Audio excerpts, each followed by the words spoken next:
Hi, this is Paul Eyes with Table Soccer USA, and today I wanted to talk about varnishing bases and the reason why we do that, and show you some techniques I use to varnish bases. First of all, the reason we might want to do that for table soccer is that the varnish, once applied, gives a real shiny surface to the underside of the base, and it allows the figures to glide more efficiently across the surface, especially a surface such as an astro pitch.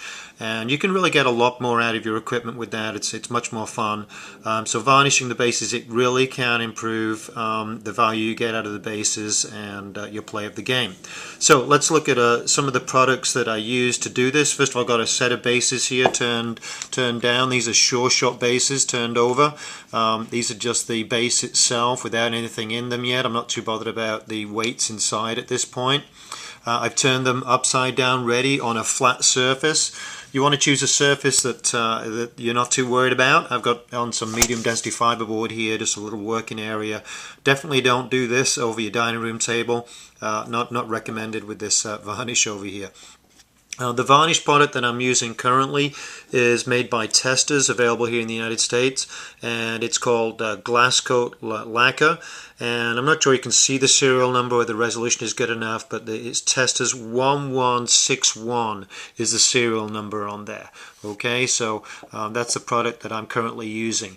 You wouldn't want to shake this up because you can get bubbles inside of the varnish and inside of the lacquer varnish, so you want to keep it, you don't want to agitate it too much before use. The only other thing that I really need is a Q-tip, and I got a Q-tip right here.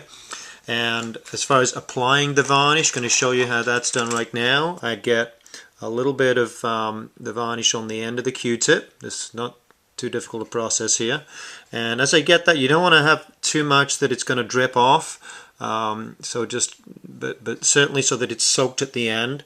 Then I'm going to be over the top of my base here, and I'm going to put it in the center and just a real gentle kind of motion around here to apply the varnish to the flat surface of the base. I don't actually have to be too precise, because if I have enough, gravity is going to take over and the varnish is going to spread out on this flat surface over here. So again, I don't have to be too precise to get it done correctly, which kind of suits me. I'm going to continue now with the rest of these bases as I come through, and you can kind of see the technique as I use it. Once I know that I've covered the flat surface, I'm ready to go on to my next base. So the whole process doesn't take too long. So let's say I've done 3 of them right now. We'll probably keep going, do a few more. This would be, of course, if you're just setting up your bases and getting started and they're unvarnished from the beginning. The bases anyway are pretty flat and polished on the bottom, but as I said, this process, once they're dried, really helps you get the most out of them. Okay. Now, if you've already got a set of bases and you've got figures on those bases, you might have to use a slightly different technique to put the varnish on. And what I do, especially if you've got figures on there, is here I've got a couple of old videotape, cassette videotapes here that I put at the same, and they're at the same height. I'll then take a team, maybe one of my old teams if I want to revarnish these, or if you've got a team that isn't varnished and you don't want to take the figures out, for example, maybe risk breaking them. What you can do then is place them upside down inside of here.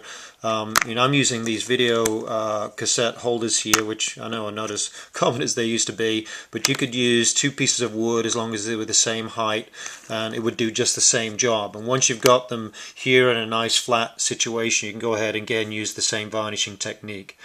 As far as letting the varnish settle, I usually do leave it for several hours, and really usually overnight. I'll leave them out there just to kind of sit and harden overnight, so that the next time I come to see them in the morning, they're ready to go, and I can assemble the bases, or if I've got my figures on the bases already, I can go ahead and play a game with them. But you're probably best to err on the side of caution by leaving them overnight. So a couple of tips there for varnishing. Really pretty simple process. A lot of people have questions about it, and it's a really easy thing to do. So I hope that helps you. Thanks.